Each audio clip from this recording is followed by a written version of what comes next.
Welcome to Purana Talk.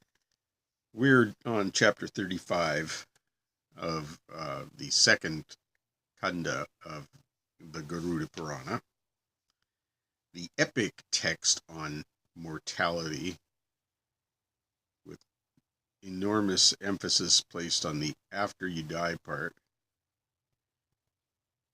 And chapter 35 is titled here Sapindikarana and Sraddha, two titles that it's done to death already. No pun intended, but nonetheless, there it is. I'm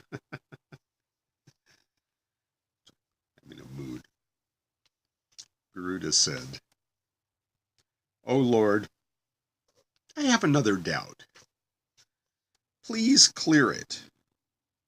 Suppose the mother of a man dies, but all other relatives, such as father, grandfather, great-grandfather, and great-great-grandfather, and their wives, are alive.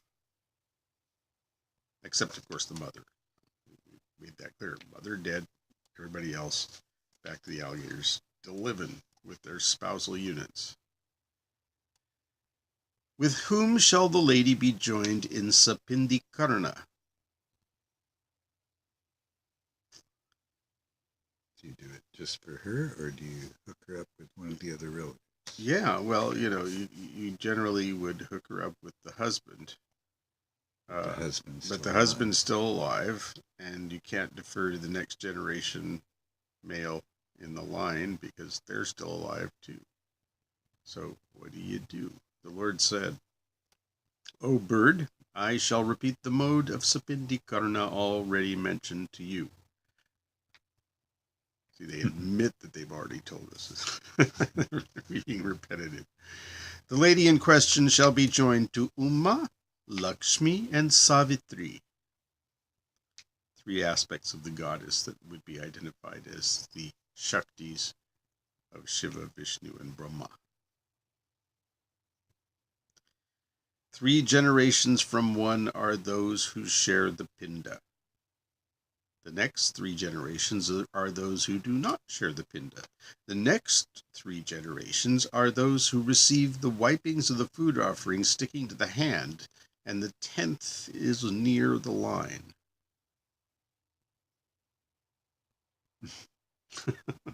Sounds like English. Inscrutable. All right. Well, I have some ideas. If you Oh want to dear. entertain ideas. Oh, I don't know if I could entertain them, but they could entertain me. What do you think? What do you Well, think? I think what they're saying is that the goddesses take special interest in these mothers that die 1st. Mm-hmm. Okay. That's what Well, you do the is. Sapindikarana that links you, that joins you with the 3 goddess forms. Right.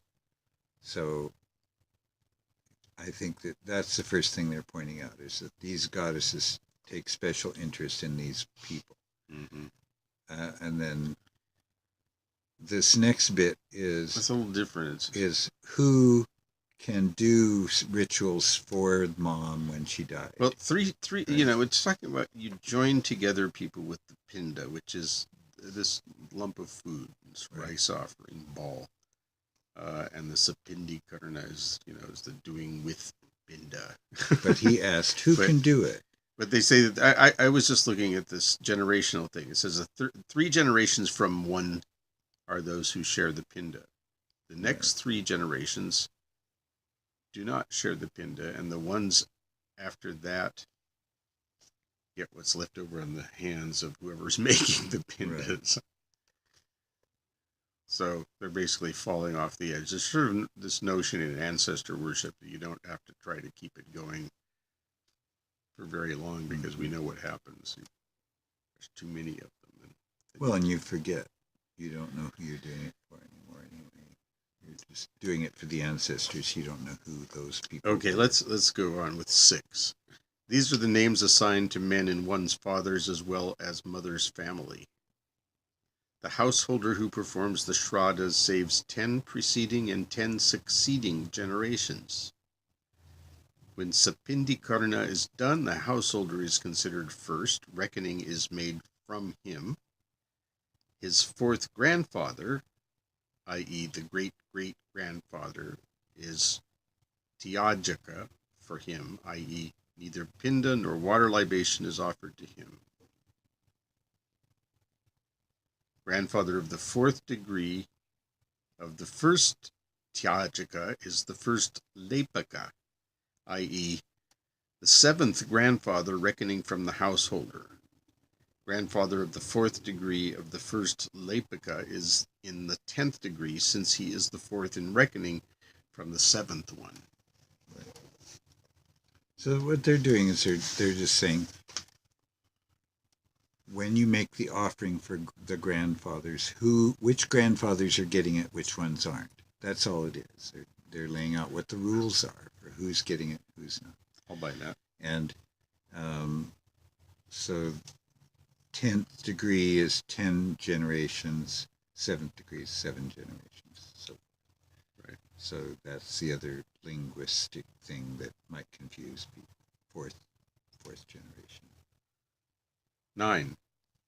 The householder is 1, 10 generations before and 10 generations after. These 21 generations are meant whenever the word 21 generations is used. All right. 21. It apparently comes up, and now they're letting you know that that means you in the middle and 10 before and 10 after. Ancestors and descendants are your 21. 10. Now listen to the benefit accruing from performing the Shraddhas and offering gifts according to Shastras in favor of the dead. The father blesses the performer with the birth of sons, the grandfather with cattle wealth, and the great-grandfather with coins of gold. Such are the benefits derivable from Shraddhas and Tarpanas. The great-grandfather blesses one with plenty of foodstuffs. O bird, the man whose line is broken shall stay in hell permanently like an elephant stuck in the mud. Or he may be born in other species of living beings, such as a tree, a bird, a reptile. If a child is born and dies, the man cannot be freed from hell still. For his sake, the Narayana Bali should be performed by his preceptor or disciple, or even by a distant relative. He will be freed from sins and saved from hell. He will stay permanently in hell. No doubt need be entertained on this account. We're at 17 now. If a member of the Brahmin caste dies on days when the moon is in conjunction with any of the stars Dhanishta and the 4 succeeding ones, ending with the Revati, it is very inauspicious. Cremation or water libation is not performed during those days. Even if the family is excessively miserable, no job for livelihood should be taken up during these days. Every job shall be done after the 5 days are over. Great distress will befall sons and clansmen of the dead who dies on any of these 5 days. Loss in the house is also inevitable. 21. Still, if the immediate cremation is conducive to the welfare of the people, the cremation with the following extra procedure can be duly performed, and an immediate offering in the fire can also be made. The immediate offering is held to be sacred in regard to the body to be cremated. The body is well consecrated with mantras by the Brahmins duly. 4 effigies of Darba are consecrated with the mantras of the nakshatras. These are thrown beside the corpse. And Darba is a kind of grass that's used in ceremonies. 4 effigies of Darba. Darba grass. Grass dollies. Yeah, you know. I know. Are consecrated with the mantras of the nakshatras, the 27 constellations in Indian astrology. These are thrown beside the corpse. Cremation is proceeded along with the effigies. Cremation is proceeded along with the effigies. On the expiry of the period of impurity, the son shall perform rites for tranquility and peace. The man who dies on any of these 5 days does not attain salvation unless for his sake the gingelly seeds, cow, gold, and ghee are gifted away. Gifts are made to Brahmins to ward off impending calamity after the expiry of impurity period. Gifts help the deceased attain release from the bonds of his previous actions. Foodstuffs, sandals, umbrella, gold coins, clothes, and other gifts are given to the Brahmins for redemption from all worldly sins. Whether it is a young man, or an old man, or a child, if anyone dies in 5 days and no redemptionary rites are performed, it will create obstacles. We're at 29. In the Shraddha for the deceased, the following 18 are prohibited. Benediction, twice twisted darbas, recital of Svasti Astu, Hail, Pranava, Om, Ekodishta, Agnikarana, consigning cooked rice to the fire, Uchishta, leavings of food, Vaishvadeva Shraddha, Vikira, scattering of cooked rice bits, recital of the words Svadha, Pitri, and Anu Avahana invocation, lighting of the torch, Ulmuka, the circumambulation, following up to the border, offering of gingelly seeds into the fire, called Tilahoma, and Puranahuti. If these are included in the rites, the performer will suffer utter destruction. O son of Kashyapa, I have already told you about the 16 Shraddhas. The 16 Shraddhas already mentioned are: 1 at the place of death, then midway to the cremation ground, at the funeral pyre, in the hand of the corpse, and the 5th, Prativeshika, offered to the spirits living in the cremation ground, the 6th at the collection of ashes and bones, and the pindas offered during the 10 days, thus 16 in all. O Tarksha, listen to another mode of reckoning 16 Shraddhas. 10 daily pindas, 1 extra at the collection of bones, then 5 for Brahma, Vishnu, Shiva, and others. These 16 Shraddhas are reckoned by persons who know the ritual. 37.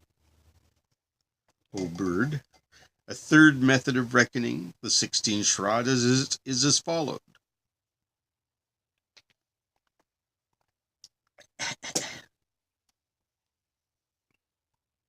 The 12 monthly Shraddhas, together with that on the 11th, that on the Tripaksha, after the expiry of the 6 weeks, and those on the 2 Rikta days.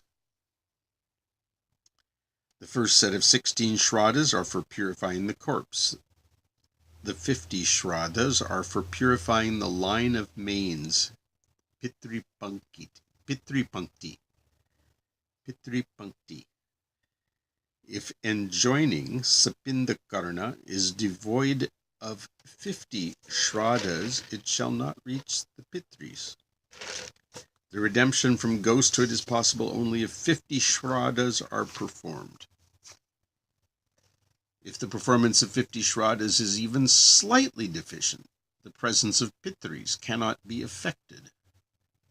It is corollary to the 50 Shraddhas that the descendant should perform Sapindikarana effectively. The final section is subtitled The Rules Regarding the Cremation of the Corpse. It's unusual to have a section subtitled, but Mhm. 41. The hands and the feet of the dead, together with the covering cloth, should be tied to the bamboo bier. If this is not done, there is risk of an attack by the pishachas. If the dead body is taken out during the night, there is a fear from spirits roaming in the sky. The dead body should not be left unattended. By touching it, mishaps may occur. All right. So they told us a few things. They wanted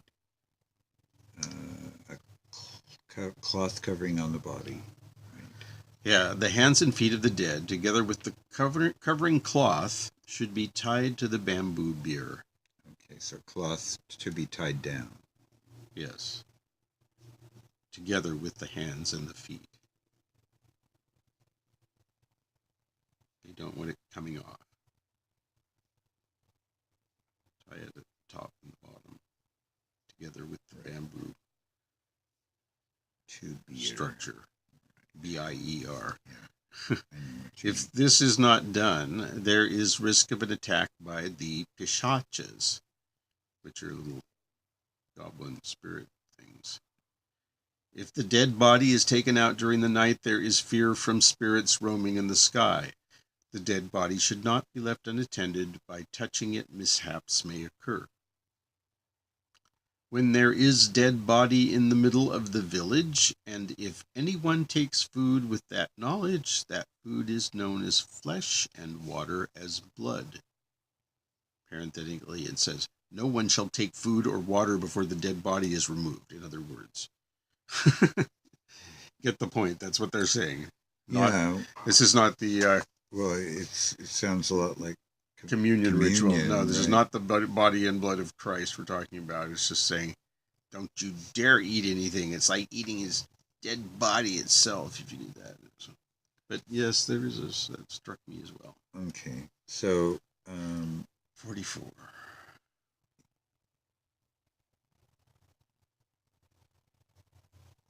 With the knowledge of what?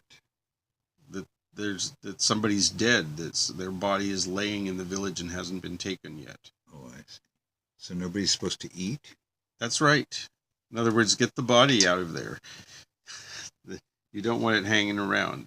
The things happen fairly quickly. When there is a dead body in the village, the following is avoided: chewing the beetle, chewing the toothbrush twig, taking food, sexual intercourse, and offering of pindas. Ceremonial ablutions, gifts, sacrifices, water libations, and worship of gods are futile when performed with a dead body in the village. We're not talking about a city. We're talking about a village, which is a small collection of people. Almost a hamlet. The convention holds good for all kiths and kins, it says. Finally, O Lord of Birds, this convention prevails among cousins and kins. If it is violated, the dead man is tarnished by sins. Oh, it ended with a rhymed couplet. Shakespearean.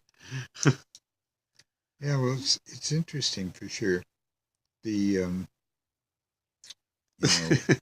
the way it starts out, well, what about this exception where mom dies first, and then goes through that, and then talks about how you deal with the body itself after a person has died. Goes through that procedure, and then talks about the gifts and who gets the gifts, who doesn't, and then goes into how you move the corpse around and some things you shouldn't do. Very interesting. Very interesting. Especially the bit about the ghosts. Well, yes, that's your bailiwick.